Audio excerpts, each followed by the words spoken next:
سرخط خبرها. واکنش امارت اسلامی به نگرانی ها درباره حضور داعش در افغانستان.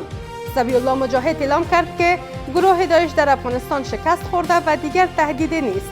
در افغانستان داعش خراسان همچنان یکی از جدیترین تهدیدها برای منطقه و فراتر از آن به شمار می رود. رهایی حدود 108 زندانی افغان از زندانهای امارات متحده عربی. برخی از این زندانیان به کشور بازگشتند و تعداد دیگر در آینده نزدیک باز خواهند گشت. بندیخانو که پراته دی څوک پوښتنه نه کوي. تاثیر اندک قطع کمک‌های بشری امریکا بر وضعیت بشری افغانستان. وزارت اقتصاد میگوید که کمک‌های نهادهای غیر اماراتی به طور عادی جریان دارد. عام وګړو په ژوند باندې فوق‌العاده تاثیر درلوده.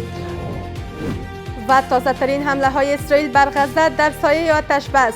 وزارت صحت غزه گفته که در این حمله ها 18 فلسطینی جان باختند.